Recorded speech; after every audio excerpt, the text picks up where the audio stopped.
Hey everyone, this is the this is my review. This is the intro to my reviews of the television sitcom episodes of Sydney to the Max, Cooper and Cammy as the World. This is my review of two of their most recent episodes. This is also the first in a new series of videos I'm going to be doing. When it comes to new premieres on Disney Channel, since I'm a huge fan and huge watcher of the brand new late 2010s and 2020s Disney Channel, I decided to whenever my favorite shows or Disney Channel movies have a new premiere, I'm gonna do first a live post post episode or post film reaction and review. Then later in the future, my stereotypical audio narration reviews. Then of course in the future, the video commentary based reviews. But this is the live action review of Sydney to the of episodes 18 and 19 of Sydney to the Max. 18 premiered 2 weeks ago, which was the episode with Olive's brothers and the Alley Fighters video game. The Then you had episode 19, which was yesterday. I just got done watching the hour long. I just got done watching the third encore presentation of the show today, of that episode today. There will be a fourth one tomorrow. Um, what's his name? Then you have the Cooper and Cammy Ask the World episodes. You have the last one, Would You Rather Be Ragnar's, which was okay. Wasn't that good, but it wasn't that bad. It wasn't that good, but it wasn't that bad either. Then you had episode Would You Rather Date Someone Else, which was for the most part good up until the finale of the final scene of the episode, which I'm going to talk about in part two of that video. So, with that being said, let's get started right now.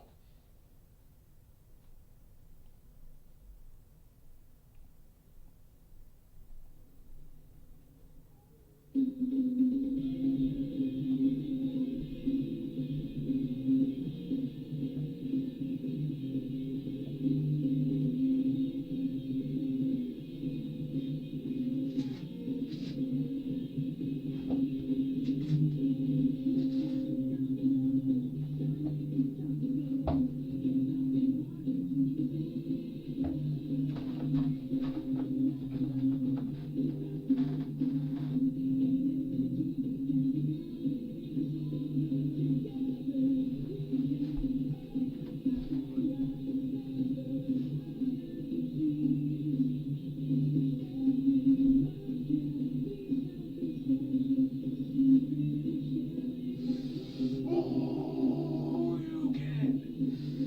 Yeah.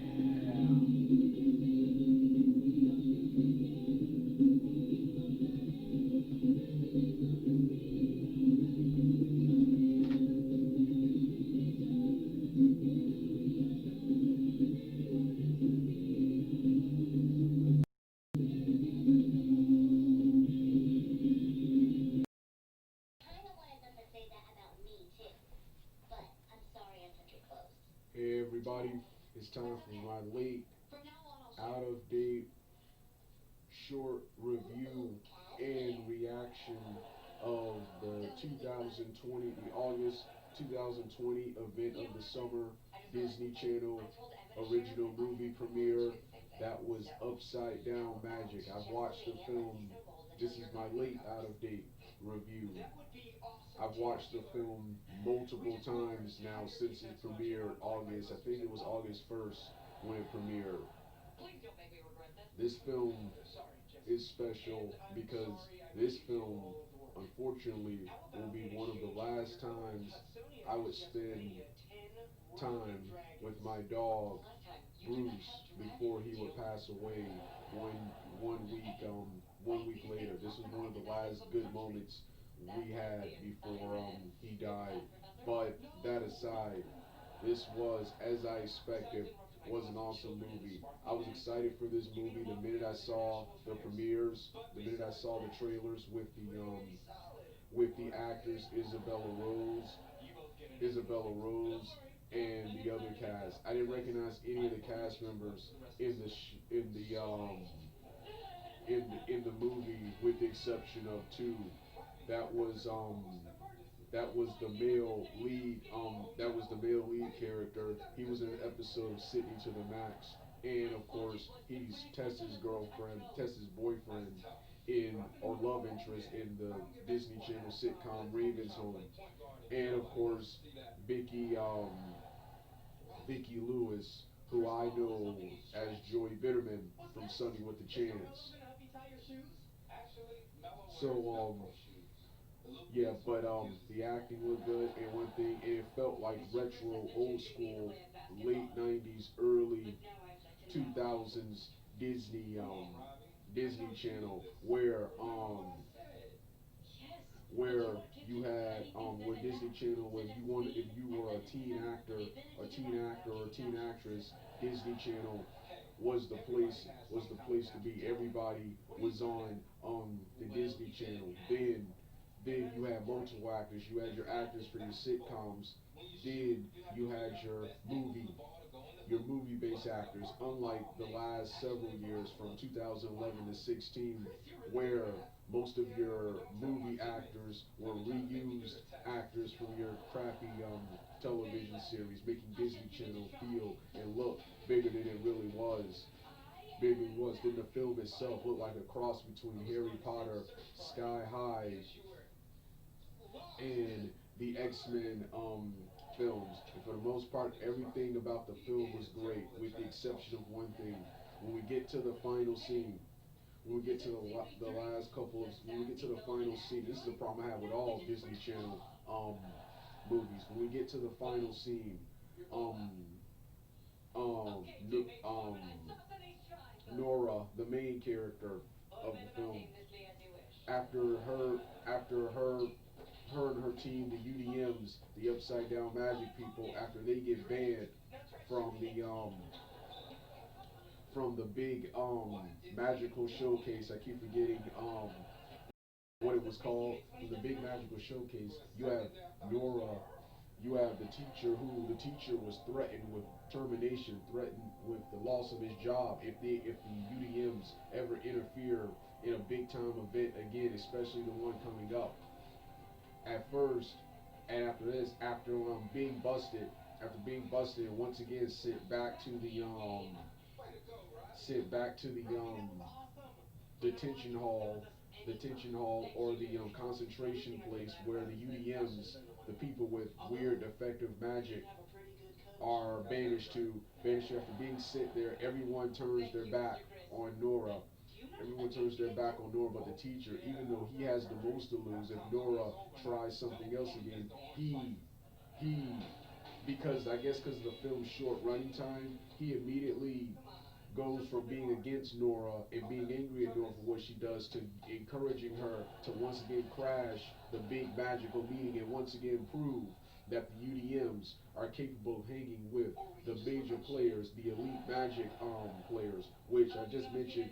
One of the things I forgot to tell you, the plot of the movie. I think everyone knows the plot of the movie. Well, anyway, the plot of the movie was about was about Isabella Rose character Nori and her friend Raina being accepted to a magic school, and they're guided by a guy named Kyle, who of course his magical ability, he can talk to animals. Everyone has some cool quirk, some cool magical ability. Like I said, just like Sky High and the X-Men movies, everyone has some kind of superpower. Sorry about that. That's my alarm. Hold on.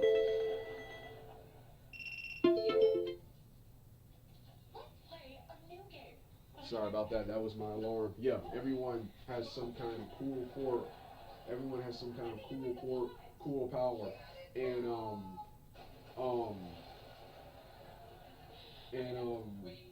and at the tryouts where they practice, where they perform their specific where they perform this specific magic technique for the judges to see where they're gonna be, to see what class they're gonna be in. Um, Nora Nora, the main character, transforms into transforms into a cat, rabbit, and various animal hybrids instead of just transforming into a cat. So her and the other ones, one guy who can jump to the top of the ceiling but can't come down. And I keep forgetting what the other two did that was wrong. Because of their defective magic and getting it wrong, they're all banished to a detention center. Nora refuses to accept her fate, and they're all banished to a detention center where their magic will stay, will eventually disappear, and they will rejoin the world as normal, as normal people and become part of regular society. Nora refuses to accept their fate and continuously tries to um, continuously tries to break the rules by continuously trying to associate with the elite magic people. Her best friend Rainey gets actually succeeds and gets to hang out with the cool people. The elite gets to play with the elite people, but she's not having a good time without her best friend Nora, and her misery eventually leads to the overall main plot of the film, and that's where she gets corrupted by a dark buck. She gets corrupted by a dark buck, and it's up to the UDMs to once again prove that their defective magic their defective magic, they can still hang with the elite players. They can still hang with the elite players, but also save save the meeting from the dark magical creature, which all culminates in one of my favorite and best scenes, the epic CGI fight scene at the end where um Nora saves her best friend Rainey. So like I said, it was an awesome movie, a movie about never giving up on your dreams, following your dreams. Everything about the film was great. The story, acting, CGI was weird, but what do you expect? It's a television movie. And like I said, the story and characters first. CGI is just that, CGI. It accompanies those things. And everything was great except for the final scene, except when the final scenes where the scene became rushed. But when I mentioned Nori failed at the magical showcase again, and this time, not only were they, not only was she sent back to the detention hall, but their teacher was threatened with termination if she ever does something like that again. He went from criticizing and being disappointed with her like everyone else to all of a sudden encouraging her to once again crash this big magical meeting, and all of a sudden it just quickly went along with it because I guess like I said, the running time was low, only an hour and 20 plus minutes. So they had to quickly wrap this up. I hear this is based on a book, and they took several liberties with the book. I've never heard of the book. I had no idea this was a book, so them taking liberties does not bother me at all. But it was great, and the end definitely teases a sequel, and I can't wait for more Upside Down Magic. This is just a post reaction and review. My two reviews, my reviews of the show, the narration, audio, and video will be more informative, talking about the cast, talking about more of the lore and everything. But this was my review of Upside Down Magic, one of the coolest Disney Channel original movies in a long time. Like I said, Disney Channel is getting so much better and are now taking their spot as number one with awesome sitcoms like Sydney to the Max, Cooper and Cammy As the World, Gabby Duran and the Cinnables, and the sitcom that started it all for this new era of Disney Channel's Raven's Home. Then you got other shows like Big City Dream, which is okay, Owl House and Amphibia, which are awesome. You still got um, reruns of Ultimate Spider-Man, Gravity Falls, and the newer Spider-Man, Spider-Man 2017, which is still going on. You also have reruns of Phineas and Ferb, and reruns of Stars versus the Forces of Evil, and what's the other show? Oh yes, an acquired Toei CGI based superhero show called The Miraculous Ladybug, probably the coolest cartoon. Um, they have then you got DuckTales. DuckTales. So like I said, Disney Channel, Disney Channel is once again taking their spot as number one. It's a whole new generation of actors, actresses, and television shows. And one of the many highlights, good parts of 2020 is Disney Channel. Despite all the bad with 2020, in my opinion, Disney Channel is Disney Channel is the saving grace and shining moment of this year. And I hate that all these awesome actors, actors, actresses, singers, and musicians kind of have to be overshadowed by everything terrible happening in the world. Well, that was Upside Down Magic. The zombie movies are coming next. No one would ever suspect you of opening that. I know, right? But when I went back later to see if the toupee had deep puffs,